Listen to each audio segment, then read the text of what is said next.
Hello, everyone, and welcome to another MyMusic. I'm just getting comfortable in my chair because I've been out getting the kids from school. Now I'm back. This is the life of rock and roll. You do a trip to school, kids, trip to school, kids, and then interview people about music. It's the way of the world. I'm going to be speaking to Tom any minute now about the new album, and we shall find out more about that after this little piece of interlude from the wonderful people at Analog Trash. Keep on, don't stop.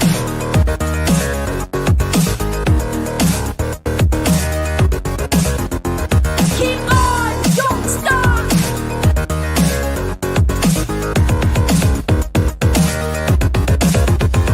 Keep on, don't stop.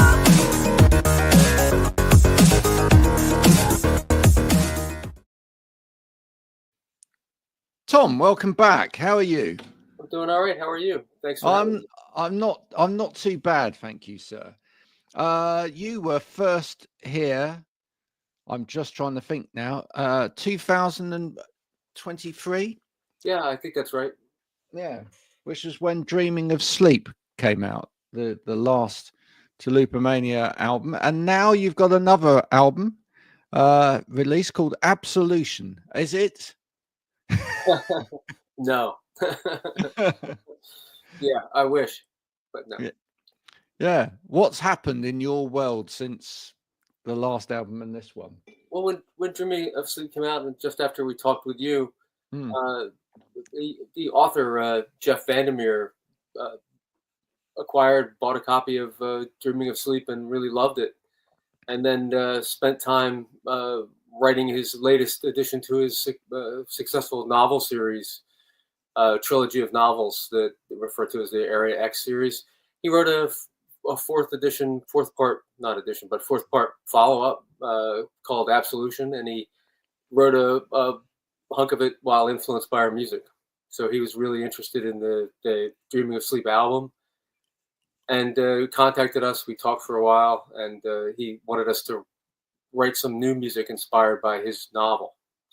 So I think for any artist at all, inspiring another artist is probably one of the highest accolades you can get, isn't it? It was a surprise and exhilarating, definitely. Yeah. What did he say to? Did he phone you?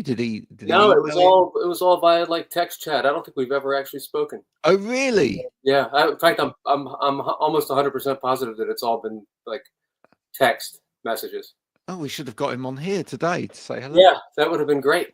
Yeah, maybe we can make that happen. Maybe. You know? He wrote the liner notes for the album too, and they're terrific. So I sent you a copy of the last record. I'll definitely do that. We'll definitely send you one again.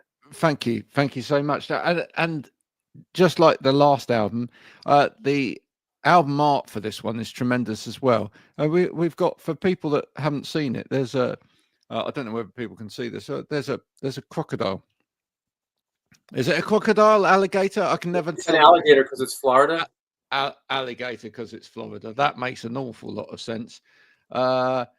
Which is kind of morphing and melting and turning into different things. So we were very lucky. The artist who designed the new edition of the series of books, and the latest fourth book, Absolution, he designed the cover for that, and then he also designed the album for us. So it's the same designer, graphic artist. His name is Pablo Dokan, and he did a beautiful job. It's a wonderful album. I have given it a listen, and it's incredibly good. There's some quite poppy moments on this album. I feel. Yeah, that's funny, but I don't know what to say in response to that. Like, we're not trying not to be poppy, but yeah, we are what we are. Yeah. What sort of mind space were you in when you wrote this album? What was kind of what was kind of going through your mind? 10 of the tracks are the same tracks reworked from Dreaming of Sleep, and there are 4 new ones which we wrote while we were reading both the Area X series, which we had not read before, and also the latest book that he says partially inspired by our music. So that was Absolution. So we were embroiled in that while we were working on the music for the 4 additional tracks. Yeah. In terms of process, in terms of like the remixing and the whatever, was there anything you did differently this time around? Was there anything I you don't think tried so. to do differently? I don't. The whole Dreaming of Sleep record was different than prior. Like all the records prior were a 4-piece group of people playing live instruments. So we were like bass and guitar and drums and keyboards. Everything's electronic on Dreaming of Sleep in this. So there's only one song with a small guitar part. You probably couldn't even find it if you didn't know that it was there. So most of it was the difference was that this album was just Cheryl and I making electronic music mostly. Yeah. Well, were you privy to like the book as it was being written then? Not quite as it was being written, but in draft version. We like 4 versions before, while the editors were working on it. We had it. Right. You know, we were sworn to secrecy not to share it to his like rabid fan base. But Yeah. yeah. So was there any concern whilst you were doing that? I doubt there was, but was there any concern that like you would come up with an idea kind of based upon what you read and then that would get changed? And yeah, I mean, I didn't. I think we weren't going for that level of specificity, so we didn't have to worry about like it's just overall vibe we were more interested in. So Yeah. I don't think that would have happened. But yeah, that could be a concern if you wrote a chapter and then that chapter was gone. Yeah, but no, that's gone. Yeah, they've edited that out. Yeah. Yeah, it's an amazing. I mean, it was an interesting process because I'm not a writer, and Cheryl and I haven't published any novels, and it was fun to see like what that process is like. It's not dissimilar to music, like with producers and editors, but it's different enough. Has it got you thinking about where this could then go in terms of your music and sort of collaboration in the future? We've been lucky to collaborate with a bunch of people over the years on other not on music particularly, but on films. Like we make animated music videos for our own and for other people's work, and we were able to make a couple of music videos for Stephen Maunder for his most recent, but a couple of years ago now, solo album. And we worked with Vaughn Oliver a bit. We did like background projections for Vaughn Oliver was the 4AD graphic designer. Yeah. And he's just gone now, but Vaughn was a great guy, and we spent time working with him on the Pixies 30th anniversary show for Come On Pilgrim and Surfer Rosa. So absolute it was all, genius of a guy. It was all at the Roundhouse. We did the like multi-screen projection. Yeah. So we've been very lucky to work with lots of interesting people. Yeah. Are there people that other than interesting people that would be worth working with, to be honest? Right. But people that we were fans of, we were like, you're right. Like it's not worth working with people you don't find interesting, but still we've been lucky to work with people that we were fans of. Yeah. Vaughn Oliver, I think, must have been an absolute pleasure to work with and just to, understand a little bit more about where those ideas came from. I think he was really funny. So he was a very funny person and very friendly. Just excellent experience all around with him. Yeah, which you wouldn't necessarily expect. No, no. Some of his stuff's quite dark, and Yeah, but he was a terrific storyteller. Like funny people and dark art go together. Like no, I totally get that. Mm-hmm. I totally get that. And in terms of yourself personally, over that period of time since we've last spoken, have you sort of like been looking at anything musically that could push you into a different direction in the future? No, we would focus mostly on this album and making music. We have we've made a couple of music videos for this record. So we released one just at the end of last year, and one right now will be coming out next week for 2 of the 4 new tracks we've made music videos for. So that's what we've been focused on, and we have a couple of interesting remixes. One by Martin Ware, who remixed the track from Dreaming of Sleep, but now he's remixed another track from this album as well, one of the new tracks. Well, that's always a tremendous pleasure as well, Yeah, Martin Ware. that's kind of what we've been focused on. Yeah. Do you think that what you produce next will be a reaction to what you've just produced? I don't know. I guess I never consider that. Don't you? No, because it's like usually it's wherever whatever your headspace is at the time when you're making the music. For me, I mean, I don't have any. I'm certainly never listening to the last record while making the next one. Yeah. So, Now you knew with this that there was a narrative, right? There was a text, okay, right. and you were producing something that went alongside that. But when you then started listening back to what you produced, did it create its own narratives for you, or did? That's interesting. It was doubly complex because like 10 of the 14 songs were like influential for the book. That so it's like a symbiotic relationship. Yeah, exactly. So it's very difficult to say where. I remember in the liner notes, I can't remember the quote exactly, but Jeff said something like you had to go through and remove words to make sure that he wasn't quoting some of the lyrics. Oh, right. Yeah. So it gets that feel of like you don't really quite know where the book starts and the music starts and ends. It's I mean, for us, it's really clear. Like we had those 10 songs before we ever read the book. Yeah. But it's not. But certainly the 4 additional songs are heavily influenced by the book. Yeah, mind you, does it kind of feel like the whole thing is less easy to pull apart once you put that whole thing together? Yeah, absolutely. Because we slightly more than remixed all of it. Like we reworked. Some of them are alternate versions of the tracks. So it's like all of it was done in the knowledge that it would be put together with the book in some fashion. Right. So, how excited did he get? He seemed very excited, but again, it's text messages, but they were very like all exclamation point type text messages. So it was and really nice posts on all of social media about us. He was just very supportive. That's great, isn't it? Yeah, it was really great. And it's a strange experience, like it's just not what we didn't have any expectation that would happen. Obviously, no. Do you think?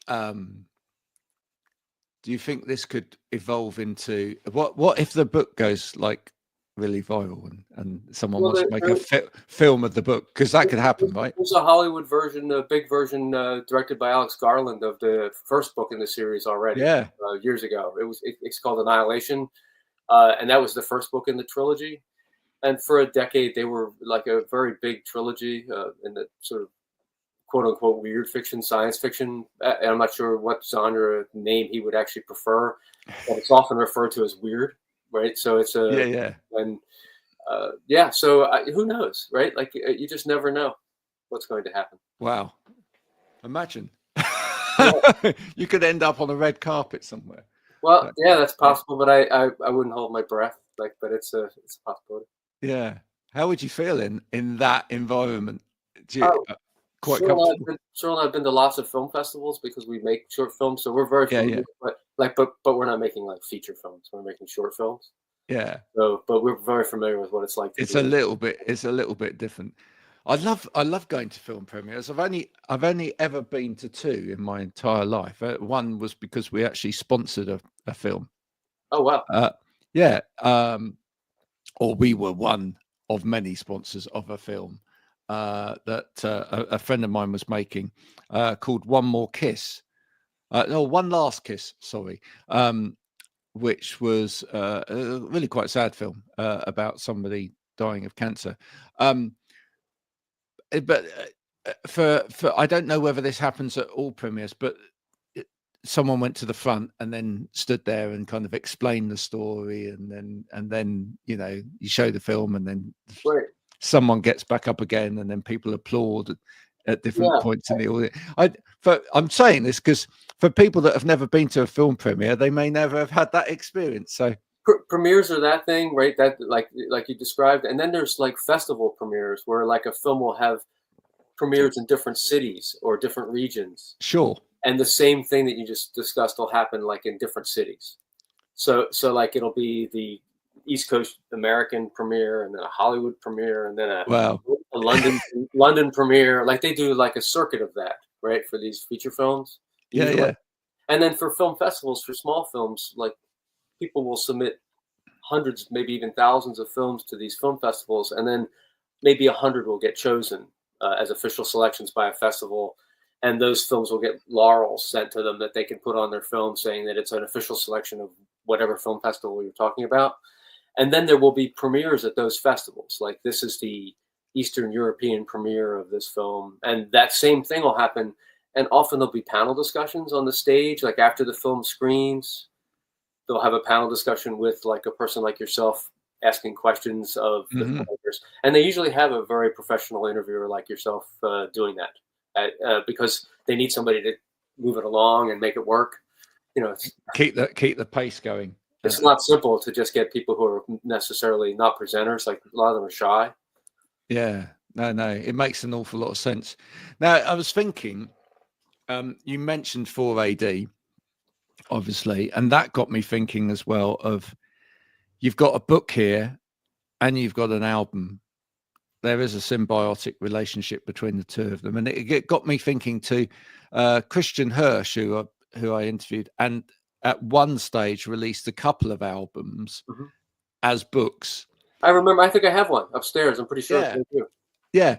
Had that kind of popped into your mind that with this, that at some point they could actually put the two things together? It's possible. I mean, obviously, we'd have to work with somebody who's writing a book, because we're not writing books. It's just not our booklet in with a record. At this point, that's the most we ever do. We don't have a book. Yeah, we make films, but we don't make animated films, but we don't make books. So that would be difficult for us. It would involve, again, some sort of collaboration. Yeah. But having started that kind of process here with this, maybe that might be something for the future. I love the idea of it, because I love the idea that she could release it as a book and get it to the top of the book charts, as opposed to the top of the, who can get to the top of the music charts these days, unless you put some money in someone's hand. Everything's so niche that there is no, I mean, you could live and never hear the popular songs now. So it's totally a different world in terms of, I think books have always been like that. Like, books are very niche. Like, nobody, you could be the king of science fiction and no one would ever know who you were. Yeah. I think it's quite like that about that industry. Do you? I think it's kind of inevitable when there's when it's not ubiquitous pop culture like it was like 25, 40 years ago. Yeah. When there's no way to just have everybody hear the same piece of music right now easily.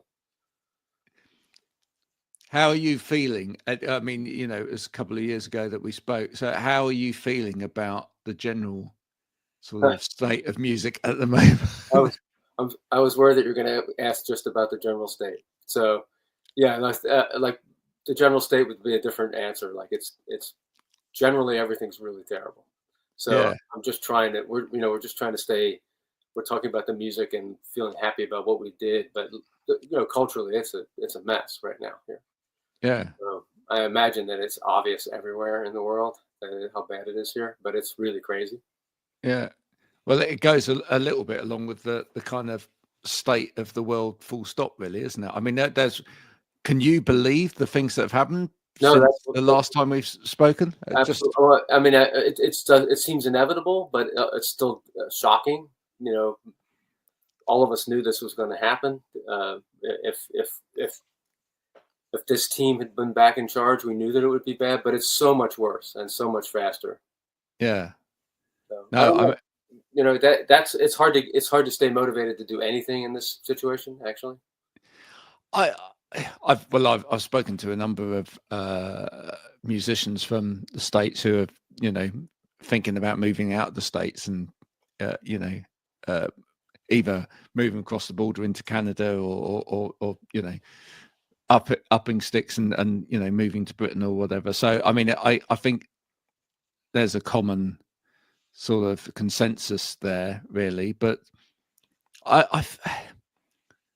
one of the things that I asked someone earlier this week, and they thought about it and said, definitely we are going to see this, is, do you think that the music of now is going to kind of reflect it can't help but reflect what's going on at the moment? Do you think there will be a very definite feel to the music that comes out now?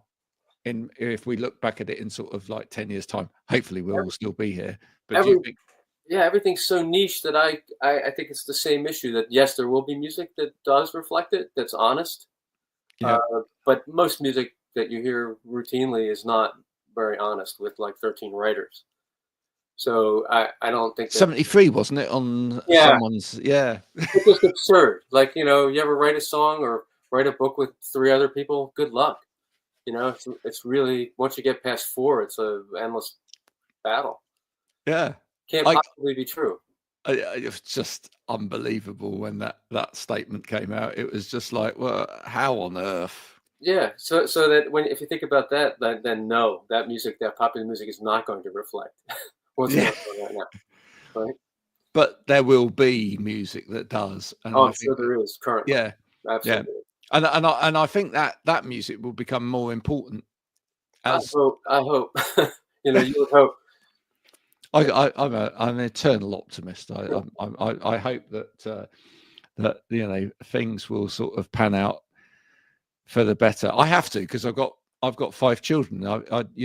You worry, if not, that what on earth have you brought them into this world for?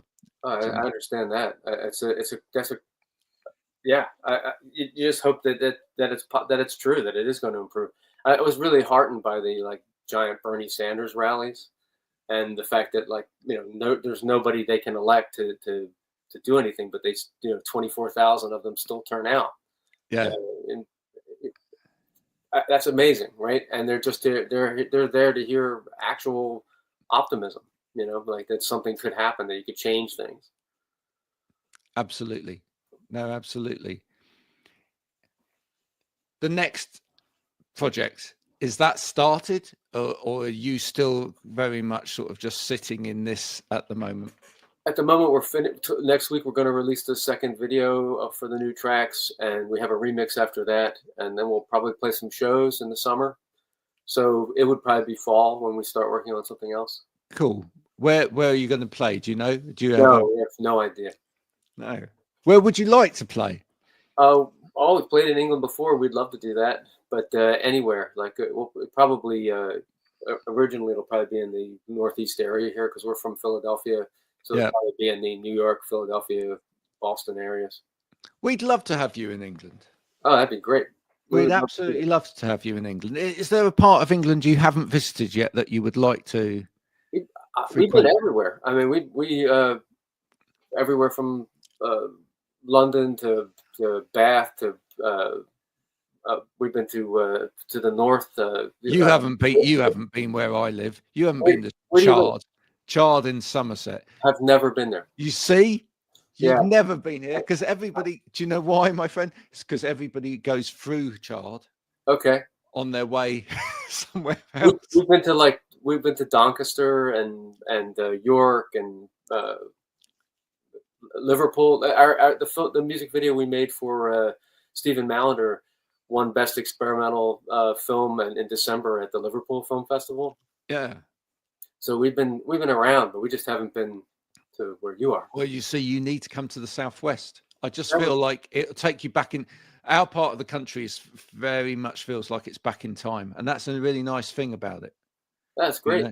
It's got that real nice feeling about it, and of course you can pass through and you can trundle your way down to Cornwall, and you can literally stand on the end of Britain, which I feel is something that everybody has to do. That'd be really neat. I would love to do it once in their lifetime. Are there any places to play music near you? Yes. I mean, we are nestled between Bristol, which you probably have been to, or you said Bath, so that's fairly nearby, and Exeter, which is a wonderful place to play, and actually gets overlooked by a lot of musicians, but it's such a vibrant city, and has a lot of wonderful heritage to it. And then of course we've got as I say, parts of Cornwall as well, including one of the most fabulous places to play, of course, is the Eden Project. So I don't know whether you've ever heard of that. It's a it's a how do I describe it? It's like a under glass arboretum sort of stroke jungle Mhm. in the southwest of England. Hence the name Eden. Is that why it's Hence the name Eden. But people do play gigs there. Check it out if you I have a will. look online. You can see people like Peter Gabriel and whatever have played there in the past. Just a marvelous spectacle of a place, really. Somewhere different to feel like you're enclosed by nature whilst you're playing. I think That's that's very good. cool. How far is that from where you are? That is probably about an hour and a half. Yeah, further south. Which for Americans is nothing. For Nothing. English people, it's Right. a long way. Right. I know. Yeah, it's funny. You know, Yeah. you'll notice that when you talk to people from the UK. I speak to Americans and they go, "Yeah, we set off and we did like 8.5 hours, Mhm. and then we came back." You know, and for English people, we'd go, if we're doing 8.5 hours, we got to book 3 or 4 hotels.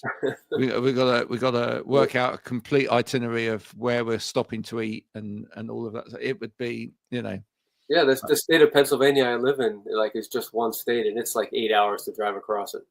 and people do it. People Right. you don't do it every day, but people do it. Yeah, no question. And Yeah, the distance from here to New York City would be like 2 hours, and I know lots of people who do that multiple times a week. yeah. No, I know. I kind of had a taste of that when I was in previous roles where I was driving. I mean, I used to in my last role, I used to drive from here to London, or just outside of London, 2 or 3 times a week, which people thought I was mad, because that's like 3 hours in a car, and then I had another office in Toronto. So I mean, Wow. there you go.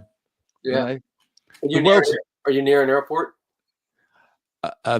Bristol, Oh, Bristol. Exeter or Bristol being slightly cheaper than Exeter Airport and more frequent flights to all sorts of parts of the world. But yeah, no, absolutely. I think it's quite funny actually that when you live in England, that people have got this. Not everybody, but a lot of people have got this very much more provincial type mindset about travel and the world. you Sure. know, Yeah, whereas you're an island. I mean, it's like kind of an island mentality. it is, but there's something kind of cool about that as well, right? You know, I think it's not a surprise to me that over the years people have written so many albums and songs about being on an island, because Sure. there's I think it's a kind of lovely metaphor in itself, perhaps just separating yourself off from some of the other rubbish in the world, keeping yourself safe. So yeah, no, it's good. Have you? I've got to ask you, as a sort of very technical musician, have you discovered any new tools that you've been using that, or you stuck to your faithful what you Well, I know guess best? every time we make something, we just sort of like try out a different synthesizer. Sometimes we fool around. No particular, not in love with any particular piece of equipment. It's mostly just about fooling around till you find. What fits? Yeah, and Yeah, like a lot of times, like, just something will inspire you to make a piece of music after you hear the sound. Particularly, it's like guitar, like just fooling around with the instrument, and then you find the thing. totally. I mean, everybody says, like the guitarists, you hear them talk about it a lot more, which surprises me, because actually, I mean, the range of sounds that you can get out of a synth is infinitely more than you'd get out of a guitar. But you guitarists will say, "Oh, this had this song in it," right? Yeah, I don't even know about the specific guitar, but even that time you sit down, it just feels different, somehow. And then, yeah, the problem with any instrument you play well, like if you're a guitarist, is you fall into a rut where you play the same things over and over again because you're good at playing those things. The good thing about synthesizers is, like, it's not the same. Like, you're not if you change the sound, it's a totally different instrument. Yeah. And then you're no longer in that moment where you're playing a hand position riff chord progression that you're really burned into your ability to play, and you can do it while you're talking. Like, it's very different if you play something that has sounds that you haven't listened to all the time. And I have to say, I really miss. I don't have any now, but I really miss playing with very old analog synths. Sure, absolutely. I have one really old one. Sean, I have one. It's not. I mean, it's old. Got a patch? Has it got patch cables? No, it's the first No. switches. It was the oldest with the switches. So it's a Moog, multi-Moog with switches. Yeah. And like half of it works and half of it doesn't. Yeah, we were very lucky. I don't know why, but I was very lucky with music teachers at school, and we had one music teacher that just loved sort of old analog synth technology and would buy in these amazing machines, and we would spend hours with like patch cables, turning dials to make it go. My father was a ham radio engineer. Like, he had he could repair electronics and radios, and also had like a small Radio Shack transmitter sort of deal in his house. And he had oscillators that were like just standalone oscillators, so you could sweep the whole frequency on them, and they would just like go from one note to another, sweeping. Oh. And it was just, they were like the kind of synthesizers that like the BBC Radiophonic Workshop would use, like those kind of synths. Yeah, exactly. Before they were really synths, when they were just like electronic repair equipment. Yeah. And yeah, that was fun. So I had those things when I was a little kid, playing with those. And it gets you the bug, doesn't it? It really does. Absolutely gives you the bug. Listen, my friend, it's been an absolute pleasure talking to you today. Thank you so much for sharing the album with us all. We look forward to people discovering it from this. I hope we will add some of the music to the podcast playlist. Fantastic. And we will we'll encourage people to go and listen. So I hope people do, and I hope that when the book is there, that people go and buy the book as well. And maybe one of my favorite things in the world is reading a book that's kind of inspired by music, and vice versa, and listen to the music whilst you're reading the book. It's a beautiful thing to do. So fantastic. Thank you so much for talking to me, Graham. I really appreciate it. Anytime. Absolutely. Folks, I hope you enjoyed that conversation. This has been another MyMusic. If you have enjoyed it, please do go and share with people. Of course, now you can go and join the community and pick up on previous episodes of this at mymusicpodcast.com. Until next time, bye for now.